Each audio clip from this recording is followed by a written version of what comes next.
Olá, bênção de Deus, que a graça e a paz do Senhor Jesus estejam contigo. Eu sou o professor Anderson Ferreira e serei o seu instrutor nessa aula de fixação do curso básico em Teologia. Estamos na segunda aula de fixação da primeira matéria, os fundamentos da teologia ou os fundamentos teológicos, e vamos direto ao assunto. Mas eu quero lembrar que você que pode fazer as suas perguntas aí nos comentários da rede ou mídia social onde você estiver assistindo essa videoaula, que responderemos em breve, ok? Vamos lá, passar aqui para a nossa aula de fixação, matéria 1, aula 2, os fundamentos da teologia. E nós temos aí algumas orientações iniciais a fazer com relação à nossa aula. Primeira orientação inicial, mantenha o seu foco na aula. Não permita que nada e ninguém venha tirar a sua concentração. Dissipe todo tipo de pensamento, qualquer perturbação que vier à sua mente. Se concentre nessa aula e tudo correrá bem. Segunda, ponha os fones de ouvidos. Eu configurei aqui e fiz o set das configurações de áudio no melhor que eu pude. Estou com o meu microfone de lapela, porém, pode ser que de repente você não consiga ouvir o som sem você pôr os fones de ouvidos. Se você os puser, você vai captar melhor o nosso áudio. Terceira e última orientação inicial, se precisar, pare e volte o vídeo quantas vezes você julgar necessárias. De repente alguém solicitar a sua atenção, a sua presença em outro lugar, dê pausa no vídeo, vá atender quem você precisa atender, depois volte, dê play e continue assistindo de onde você parou. E se você precisar, retorne para o início da timeline, da linha do tempo do vídeo e continue assistindo normalmente. Quanto mais você assistir, mais fixa estará na sua mente a nossa aula. Show? Vamos avançar? Matéria 1, aula 2, os fundamentos da teologia. Estamos trabalhando aí com a fixação dos nossos exemplos sobre divisões da teologia. Você se lembra que tanto na aula presencial, você que está nos assistindo e nos ouvindo, que participou da presencial, quanto você que não nos assistiu e não nos ouviu e não participou da presencial, mas viu aí a nossa primeira aula de fixação, você se lembra que nós falamos que a teologia é muito ampla e são muitas áreas, sub-áreas, matérias, conteúdos, conceitos, são muitos pontos levantados e que aparecem e surgem dentro da teologia e que, por causa dessa complexidade, muitos tinham dificuldade de fazer a relação entre um ponto e outro, entre uma aula e outra, uma matéria e outra e assim por diante, e que para resolver esse problema, nós buscamos aí o recurso, o auxílio da aprendizagem significativa. Nós fornecemos situações contextuais inclusivas, onde o nosso conteúdo propriamente dito possa estar, e ali nós fazemos essa relação, essa associação entre uma coisa e outra. Eu disse que a teologia era dividida em 5 grandes áreas, e isso não tinha consenso entre os estudiosos sobre essa divisão em 5 áreas, mas que a maioria deles trabalhava e trabalha até hoje com essas 5 grandes áreas: teologia exegética, teologia histórica, teologia bíblica, teologia sistemática e teologia prática. São 5 grandes áreas nas quais a teologia se divide. E para que entendamos isso, eu disse que nós podemos relacionar essa teologia nas suas 5 divisões com um edifício de 5 andares. E se relacionarmos, ficarão distribuídas as áreas da teologia dessa forma aí no edifício. Olha só. Viu? No primeiro andar do edifício, nós estudaremos a teologia exegética. No segundo, veremos a teologia histórica. No terceiro, a teologia bíblica. No quarto andar, estaremos estudando a teologia sistemática. E no quinto e último andar, a teologia prática. Então, se lembrou? Você lembra que eu disse que todo aquele que entra no edifício, ele normalmente entra pelo primeiro andar. Se for um edifício comercial, é o que usamos no exemplo anterior, no primeiro andar do edifício comercial, você tem ali um auxílio, você tem todas as informações para você chegar onde você quer chegar ou para você encontrar quem ou o que você esteja procurando. Na teologia, este primeiro andar se chama teologia exegética. Por quê? Ele te dá as ferramentas que vão te auxiliar na compreensão do texto ou na compreensão do texto bíblico. E eu disse que essas ferramentas podiam ser matérias teológicas, elas podiam ser dicionários bíblicos, elas podiam ser o auxílio de outras áreas ou de outras matérias que não estivessem relacionadas com a teologia diretamente, e podiam ser livros teológicos.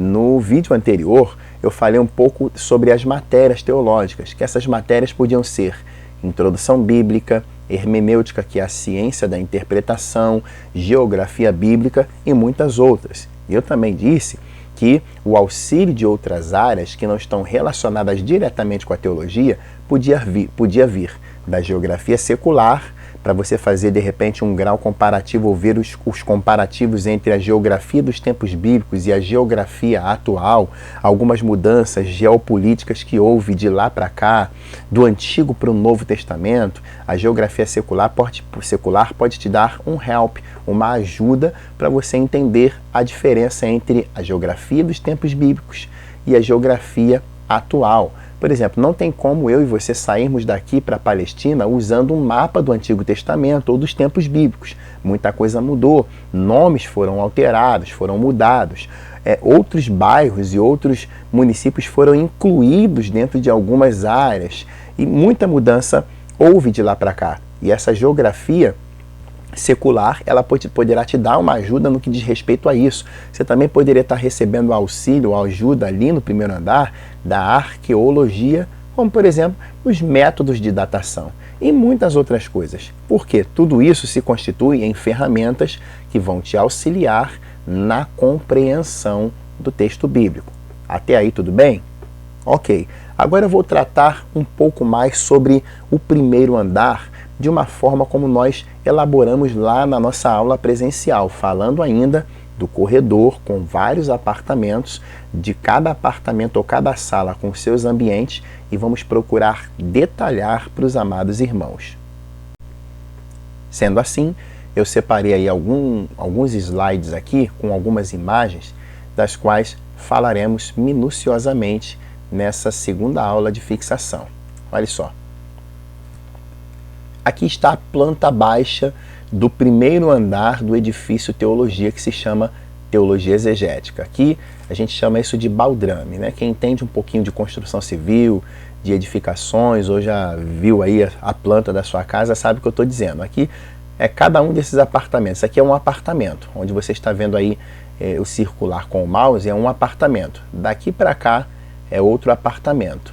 E daqui para cá outro apartamento e assim por diante. Aqui é como se você estivesse vendo as paredes do alto a baixo. Se estivesse vendo este andar do edifício de cima para baixo. Ou como se fossem o alicerce, como se fosse o alicerce. Aqui ele delimita cada um dos cômodos que estão dentro desse apartamento. E nós temos que nos lembrar que estamos no primeiro andar, Teologia Exegética. E os apartamentos no primeiro andar são enumerados da seguinte forma: 101, aqui é o apartamento 102, aqui é o apartamento 103, aqui é o apartamento 104, aqui o 105, o 106 e assim por diante. Cada um desses apartamentos tem seus cômodos. Cada um deles tem seus cômodos que são bem próprios. E no exemplo de hoje, nós vamos falar que cada um desses apartamentos são as matérias que você pode estudar, ou na fixação de hoje. São as matérias que podem ser vistas aqui dentro, né? Podem ser vistas em cada um desses apartamentos. Por exemplo, no apartamento 101 você estuda introdução bíblica, no apartamento 102 você estuda as línguas originais da Bíblia Sagrada e outras, no apartamento 103 você estuda geografia bíblica, no apartamento 104 você vai estudar hermenêutica, que é a ciência da interpretação. No 105 você vai estudar um pouco sobre exegese. No 106 você pode estudar a arqueologia bíblica. Para você entender como que os cômodos destes apartamentos aqui se comportam, eu vou focar em um destes apartamentos aqui, a saber, o apartamento das línguas originais. Eu vou dar um zoom nele, vou trazer ele para perto, para você entender melhor como que as matérias aqui, por exemplo, a matéria das línguas originais se comporta e como cada um dos pontos dentro dessa matéria vão se comportar dentro desse apartamento. Deixa eu dar um zoom. Olha só como é que ficou. Viu aí? Eu trouxe bem para perto. Agora você pode enxergar mais detalhadamente. Aqui é o apartamento 102. Nós estamos estudando as línguas originais da Bíblia Sagrada. Então eu estou no apartamento 102. Você pode observar que o apartamento 102 tem 1, 2, 3, 4, 5, 6, vamos contar com o corredor, 7 ambientes. Então aqui dentro nós vamos estudar, dentro dessa matéria Línguas Originais, nós vamos estudar os 7 desdobramentos dessas línguas originais.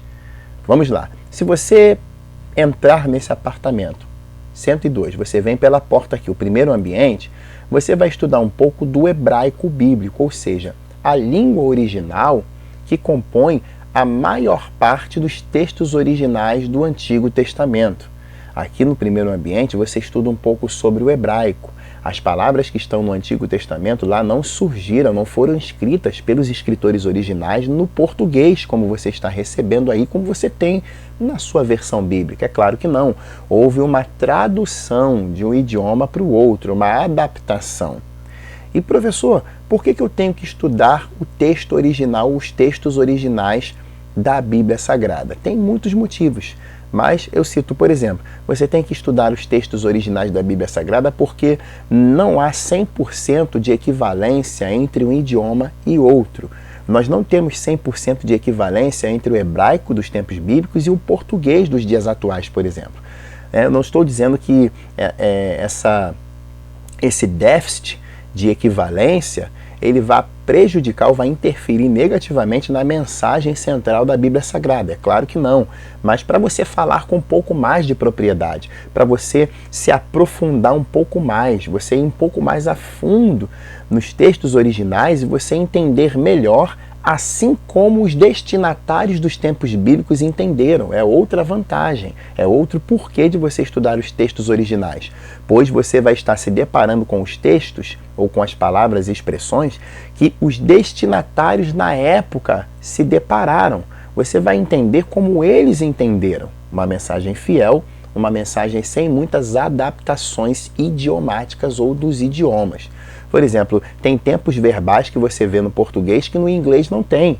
Tem tempos verbais que você vê no hebraico que não tem no português, não tem no inglês, não tem em outros idiomas.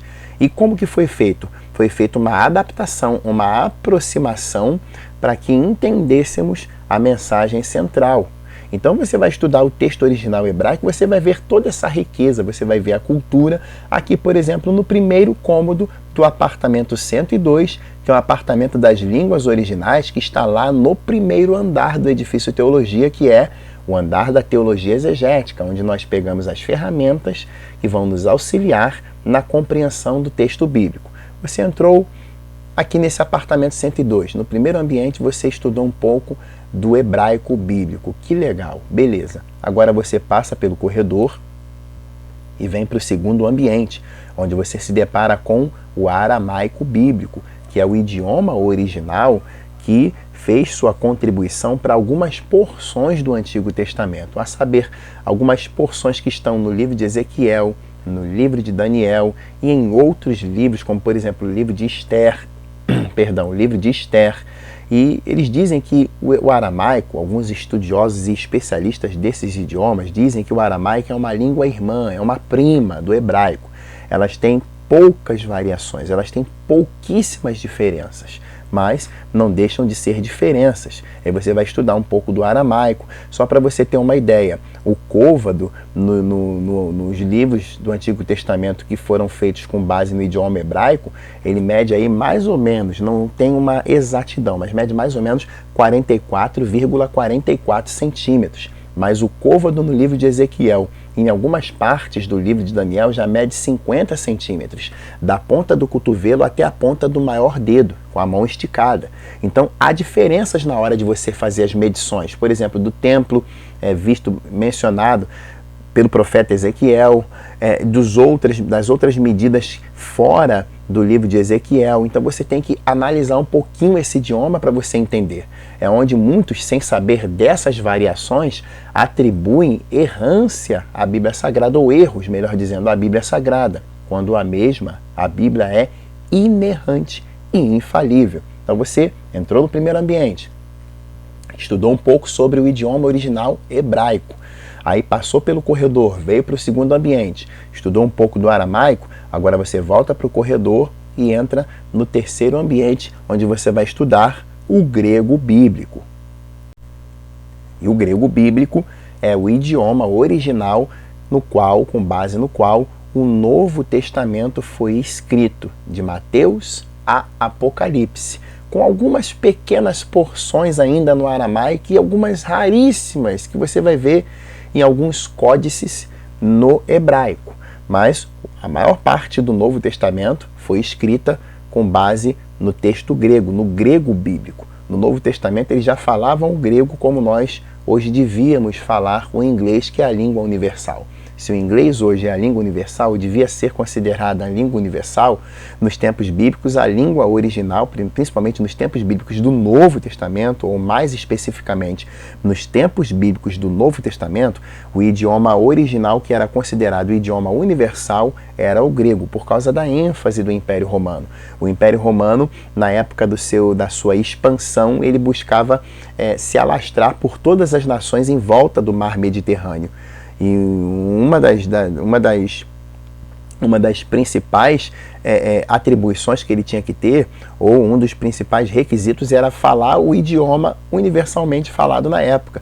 Eles importaram professores de grego para aprender o grego, e os professores vieram com a sua cultura, vieram com seus deuses e influenciaram Roma. E por isso Roma se alastrou e usou também o fator intelectual grego.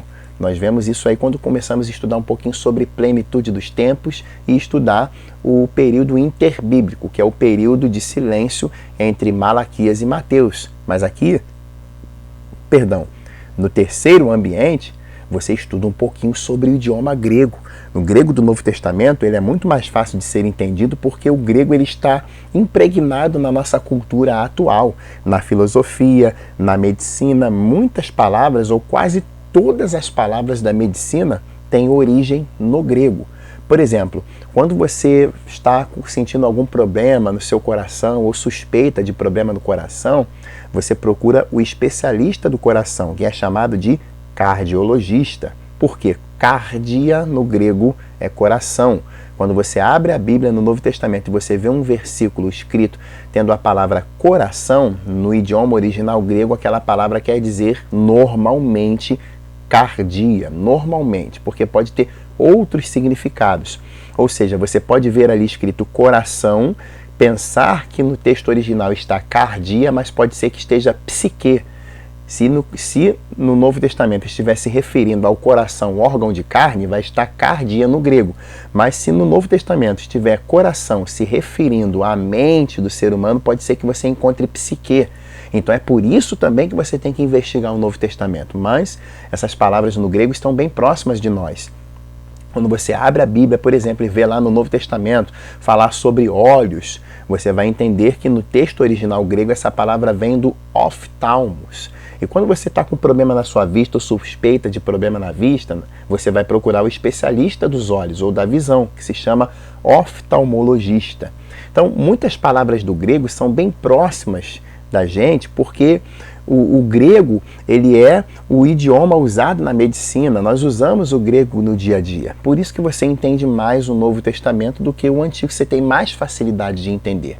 Que legal! Você entrou no primeiro ambiente agora, lembrando que estamos no apartamento 101. Se estamos no 101, estamos no primeiro andar, Teologia Exegética, onde estamos buscando ferramentas para nos auxiliar na compreensão dos textos bíblicos, e estamos aqui no apartamento 101, que é o apartamento das línguas originais, onde nós vamos pegar esses estojos de ferramentas aqui, por exemplo, que nós estamos encontrando em cada um desses ambientes. No primeiro, o hebraico bíblico.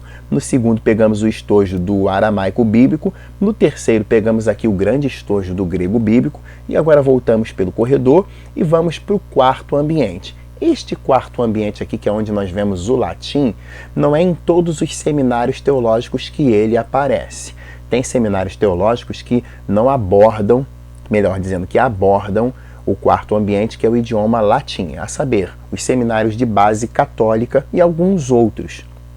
Pouquíssimos são os seminários, eu vou dizer, de vertente protestante, que tratam do latim como um todo, ou da mesma forma que eles tratam o hebraico, o aramaico e o grego. Mas você, independente de qual seminário curse, você vai se deparar com algumas palavras no latim, como ex officio, como ex nihilo. Você vai se deparar com algumas outras palavras, mas por efeito de citação para questões de praxe, que também é uma palavra que vem do latim. Porém, você nos seminários teológicos de origem protestante não vai estudar aí a fundo o latim como se estuda o grego, como se estuda o hebraico e o aramaico. Mas nos outros seminários, sim. Aí você decide sair pelo corredor e entrar agora no quarto ambiente, onde você também pode ver Libras, que também é outro cômodo que não aparece em qualquer seminário.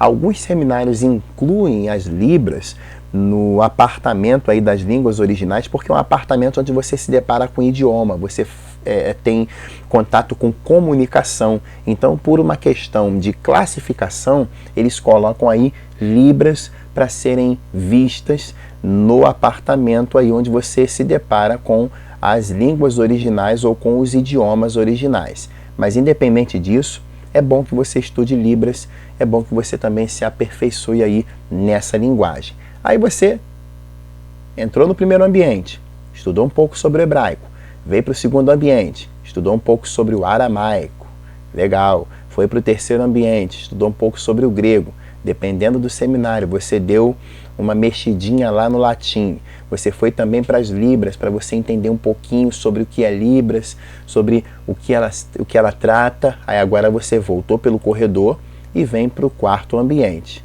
Aqui esse quarto ambiente, não se assuste, e se você riu, eu vou esperar você acabar de rir, eu vou dizer, tem sim um banheiro em todos os apartamentos de todos os andares do edifício Teologia. Mas professor, por que um banheiro?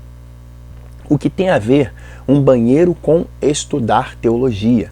É simples, eu vou te dizer agora.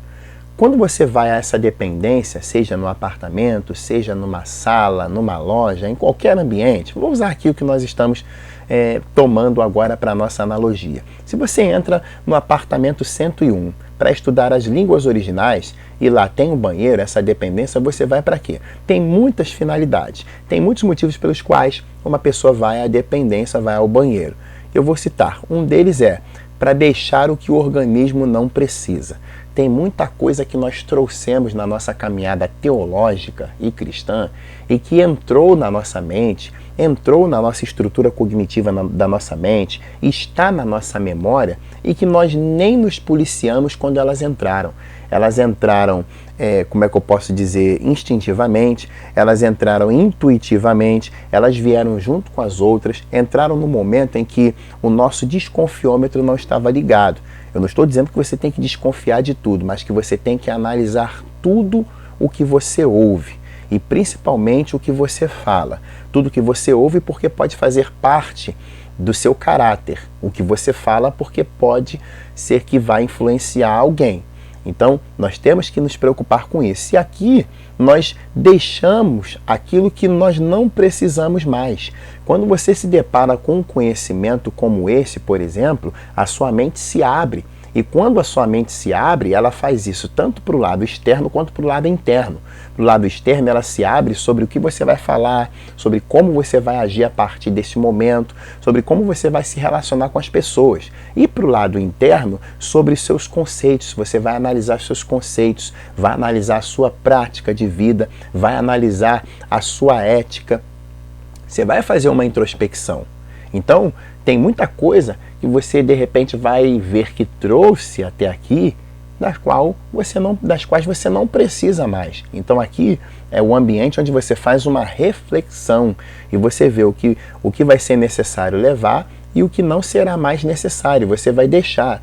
Mas professor, e agora? Eu me deparei com algumas coisas que eu trouxe até aqui que eu não precisava trazer e eu vou viver esse martírio, eu não vou me perdoar? É claro que não. A Bíblia nos ensina que Deus ele não leva em conta o tempo da ignorância. Não é a ignorância da truculência, mas aquela ignorância que você faz de ignorar alguns fatos, alguns detalhes, alguns princípios. Você não deu a atenção devida. Deus não leva em conta o tempo que nós não dávamos atenção. Esse tempo agora que você está se dedicando ao aprendizado da teologia, ele é um tempo crucial na sua vida, onde você vai ter um marco firmado na sua vida. A partir de agora, você decide se leva ou não. Você decide se carrega aquilo que você já viu que não precisava ou se você deixa de lado. Segundo lugar, uma pessoa vai a uma dependência, não, eu quero frisar aqui com o verso bíblico. Porque me perguntaram, isso tem base bíblica? Onde o senhor pode exemplificar? Como que o senhor pode exemplificar? Abrindo a sua Bíblia aí, quando você tiver tempo, quando você puder, em Efésios, no capítulo 5, e no verso 25 e no verso 26, onde Paulo vai nos dar aqui um exemplo disso. Quando você abre a Bíblia aí nesse versículo, você vai ver que está escrito assim: vós maridos, amai vossa mulher, como também Cristo amou a igreja, e a si mesmo se entregou por ela, para a santificar, vem o nosso foco, purificando-a com a lavagem da água pela palavra. Cristo purificou a igreja, lavando-a como se estivesse lavando-a com água, e a água representa a palavra. Então, meus amados irmãos, a palavra limpa, meu querido, minha querida, a palavra do Senhor limpa.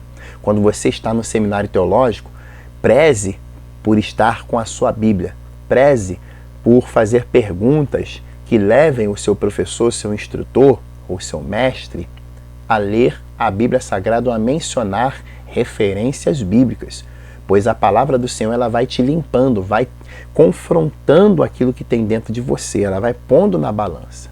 Então, quando você faz isso, o que acontece? Você vai deixando de lado aquilo que você viu que não é mais necessário você levar. E em segundo lugar, nós entramos num ambiente como esse, por exemplo, no banheiro, para cuidar da estética ou da aparência. E todo aquele que cuida da aparência, em sua maior parte, o faz pensando na impressão que vai causar no próximo. Não é assim? Então, tem um texto bíblico que vai de encontro a isso que nós estamos dizendo aqui, que está em Hebreus no capítulo 12, verso 1, onde o escritor aos Hebreus vai dizer: portanto, nós também, pois que estamos rodeados de uma tão grande nuvem de testemunhas, deixemos o pecado e todo o embaraço e o pecado que tão de perto nos rodeia.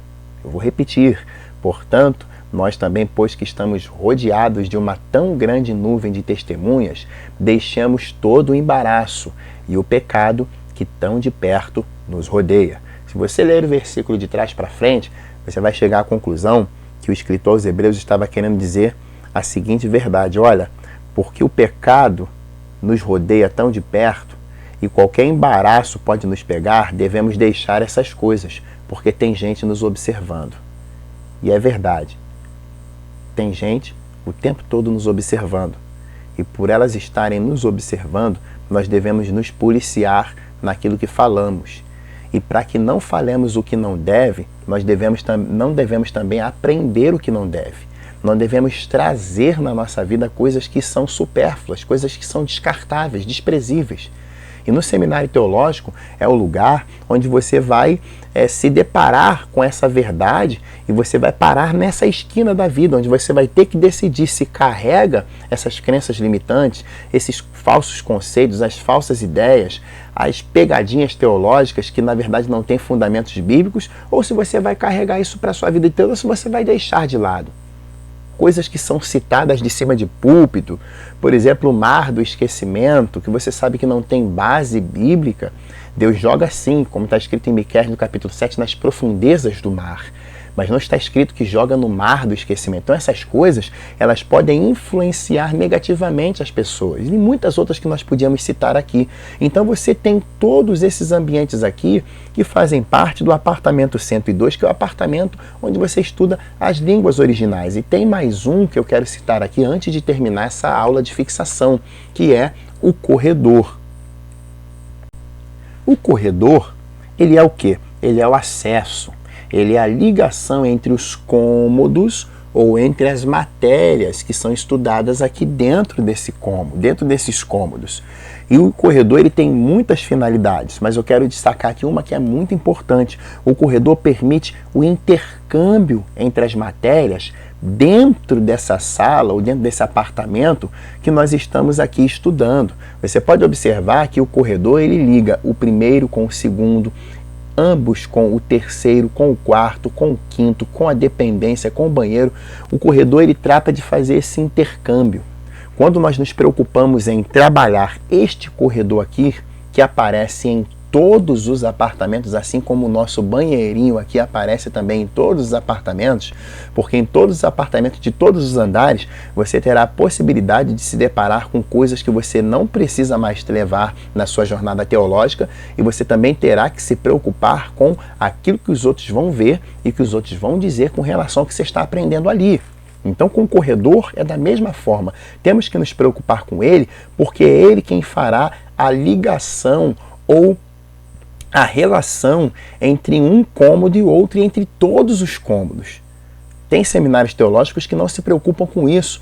Apresentam, por exemplo, o hebraico bíblico aqui e depois o grego bíblico e não falam da conexão que existe entre eles, das igualdades e das diferenças.